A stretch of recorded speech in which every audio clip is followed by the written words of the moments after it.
조합제 TV 시청자 여러분 안녕하십니까. 2019년 8월 19일 저녁으로 넘어가는 오후 5시입니다. 적폐 청산 또는 적폐 수사의 지휘자 중 한 사람인 조국 전 민정수석이 지금 적폐 대상임이 밝혀지고 있습니다. 참 이상한 역전입니다.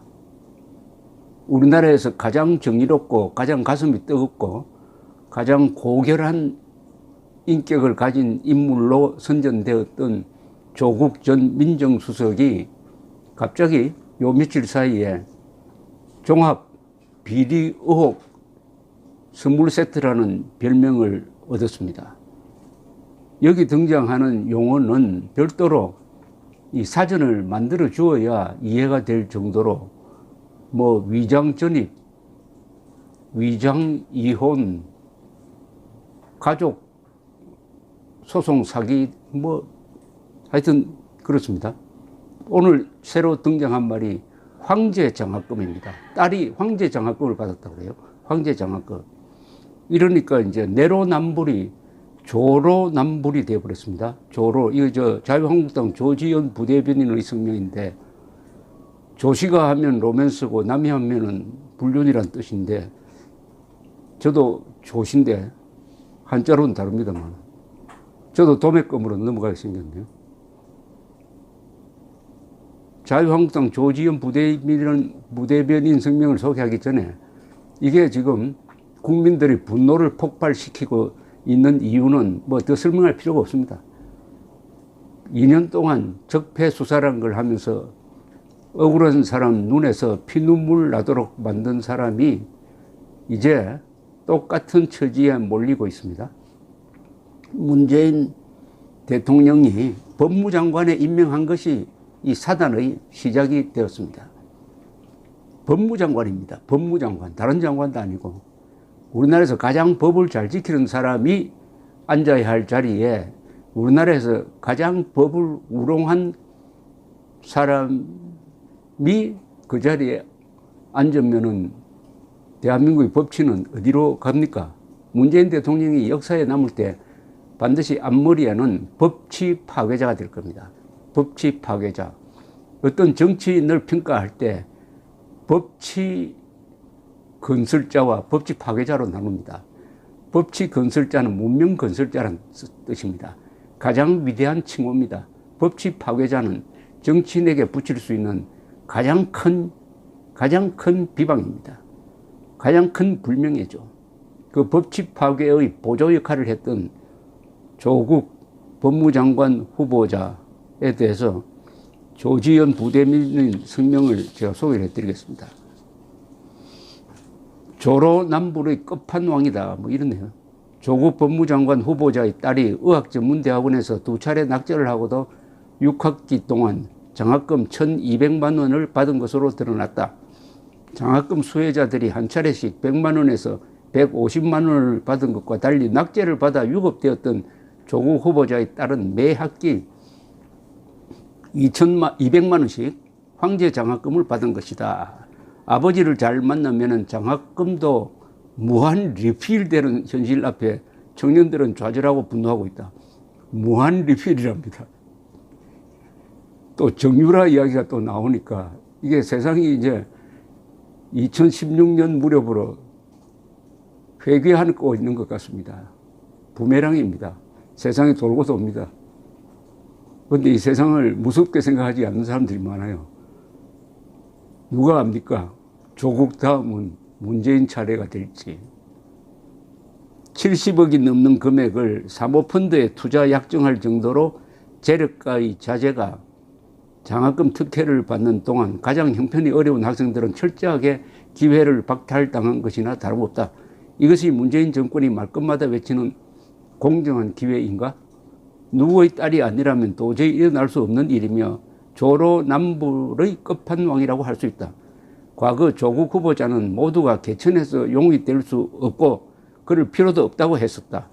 딸을 용으로 만들기 위해 남의 집 자식들의 꿈과 희망을 짓밟아도 되는 것인가?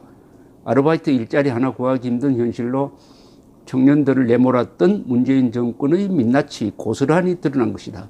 청년들을 2번 죽인 조국 후보자의 즉각 해명을 촉구한다. 민주당이 이 문제에 대해서도 조국 후보자의 호위무사를 자처한다면 청년을 포기한 정당이라는 오명을 싣기 어려울 것이다. 사실 이 논리적으로는 상당히 과장이 많습니다.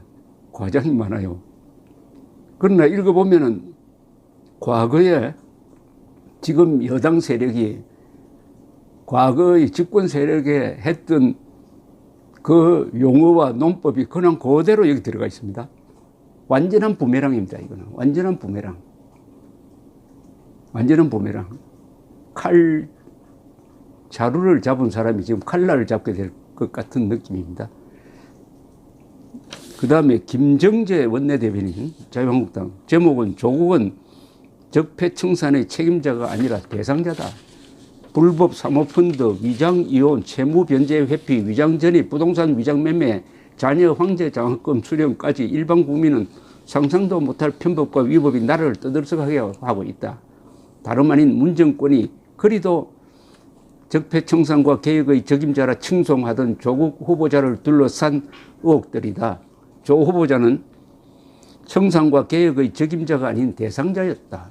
조 후보 스스로는 까고 까도 끝을 모르고 나오는 의혹들에 대해 모든 절차는 적법했다고 한다. 물론 지금껏 뭘 좋은 머리로 법망을 교묘히 피해왔는지는 모를 일이다. 아직 모르겠는가? 국민이 조 후보자에게 분노하는 이유는 바로 진절이 나는 이중성 때문이다. 그동안 그토록 입만 열면 정의를 외치던 조 후보자이다. 이제 국민에게 그는 말 따로 행동 따로의 모사꾼에 지나지 않는다. 국민 정서와 괴리를 인정한다고도 했다. 번지수 잘못 짚었다. 국민 정서와의 괴리가 아닌 국민의 분노를 인정해야 한다. 그럼에도 무차별적 인신공격이라며 얼토당토 않은 물타기에 나서는 민주당의 모습이 안쓰럽기만 하다. 조 후보자에 대한 부정을 문정권의 부정으로 여기는 듯하다. 나를 걱정하는 마음으로 진심을 담아 충고 드린다. 문정권의 적폐청산 마침표는 조국 후보자가 될 것이다. 이거 아주 멋진 말인데요. 문정권의 적폐청산 마침표는 조국 후보자를 단죄함으로써 이루어질 것이다. 이런 이야기인데 글쎄요, 그렇게 될까요? 조 후보자는 즉각 사퇴하고 민주당도 조 후보자에 대한 미련을 버리기 바란다. 부디 호미로 막을 일 가래로도 막지 못하는 우를 범하지 않기 바란다. 이 말은 뭐냐면은 호미로 막을 일은 지금 사퇴하면 끝나는데 버티다가는 결국은 특검으로 가게 된다. 수사로 가게 된다. 이런 뜻이죠. 수사로 가게 된다. 수사로 가게 된다. 바로 박근혜 전 대통령에게 했던 탄핵시켜서 파면하면 그것으로 끝내야지. 그걸 수사로 걸어가지고 지금 감옥에 집어넣고 징역 30년 이상 때리고 있는 거기에 비유된 말로 보입니다. 김문수 전 경기도지사는 낙마시키지 못하면은 자유한국당도 책임을 면할 길 없다라고 딱 집었습니다. 낙마시켜야 된다. 조국은 2017년 여기 자기 페이스북에 올린 글입니다. 조국은 2017년 5월부터 2년 2개월간 민정수석으로 수많은 고위공직자를 인사검증했습니다. 청문회 대상자로 추천한 인사검증 대상자만 60명입니다. 청와대 특별감사반 김태우 수사관이 폭로하였듯이 역대 가장 무능한 민정수석이었습니다. 그런데 문재인 대통령은 이제 조국을 대한민국 법무장관으로 임명하려고 합니다. 조국 법무장관은 사회주의 폭력혁명가로서 자유 대한민국을 전복하려고 남한 사회주의 노동자 동맹에서 압력하다가 징역 6개월을 살았습니다. 그런데도 부끄럽지 않다고 했습니다. 뿐만 아니라 대한민국의 법치주의를 이렇게 구석구석 파먹은 기머뭇이 있었습니까? 소송사기, 위장전입, 위장이혼, 부인의 부동산 위장매매 매일 계속 터집니다. 대학에서 2번이나 낙제한 딸까지 황제 장학금을 1,200만 원이나 수령했습니다. 부모, 부부, 딸, 동생, 부부, 온 가족이 모두 다양한 범죄와 부끄러운 짓을 저지름으로써 조국 후보자의 공개재산은 56억 원이나 됩니다. 조국 후보는 그런데도 부끄럼 없이 국회 인사청문회를 빨리 열어달라고 큰소리치고 있습니다. 이렇게 된 까닭은 첫째, 문재인 대통령이 이미 청문회 불합격 판정자 16명을 임명 강행했기 때문입니다. 믿는 데가 든든하다는 뜻입니다. 둘째, 청문회는 하루 만에 끝나기 때문에 핵심 자료 제출 안 하고 시간 적당히 끌고 민주당 국회의원들이 나서서 회의를 파행으로 몰아서 그날만 넘기면 된다는 계산입니다. 청문회 제도를 개선하지 않으면 조국같이 뻔뻔한 범죄자를 계속 장관으로 만들어낼 것입니다. 셋째, 자유한국당이 제대로 매섭게 낙마시키지 못했기 때문입니다. 조국 법무장관 후보자를 낙마시키지 못하면 자유한국당도 책임을 면할 길 없습니다. 온 국민의 힘을 모아 이제까지 용케 성공한 조국을 퇴치합시다. 뭐 이렇게 되어 있습니다. 어제 약속한 대로 김진태 의원은 조국 씨를 부동산 실명제법 위반 등의 혐의로 검찰에 고발을 했습니다. 그리고 자유한국당은 오는 24일 토요일이죠. 24일 오후 1시 30분에 교보 세종문화회관 앞에서 규탄 집회를 연다고 합니다. 그런데 규탄 집회 100번 해도 소용없습니다. 행사로 그치면 아무 소용이 없습니다. 행사. 자유한국당의 거리는 투쟁이 아니고 행사입니다. 행사. 거기서 무슨 투쟁을 합니까? 투쟁은 싸우는 거 아닙니까? 행사가 무슨 투쟁입니까? 연설을 하고 애국가 부르고 자기들끼리 모여가지고 환호하고 헤어지면은 그게 자기 만족은 될지 모르지만은 그런 행사는 습관이 됩니다. 자기 만족. 근데 세상은 달라지는 게 하나도 없습니다. 그 다음날 또 문재인 정권은 똑같은 국가 해체의 길을 열심히 달려갑니다. 이런 식으로 싸우면 안 됩니다. 들어 누워야 합니다. 광화문에 들어 누워야 합니다. 왜 자유한국당은 홍콩처럼 싸우지 못합니까? 자유한국당은 10만 명이 광화문에 들어 눕고 조국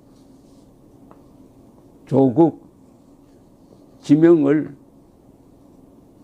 포기할 때까지 일어나지 않겠다고 그렇게 해야 그게 진짜 투쟁이죠. 행사는 이제 효용이 끝났습니다. 투쟁해야 할 시기에 조국이라는 좋은 소재가 하나 생겼습니다. 나라로서는 이런 불행이지만은 좌파의 위선을 폭로하는 데는 조국 케이스가 그나마 어떤 길을 열어줄 것이라고 생각합니다. 문제는 자유한국당의 용기죠. 용기. 감사합니다.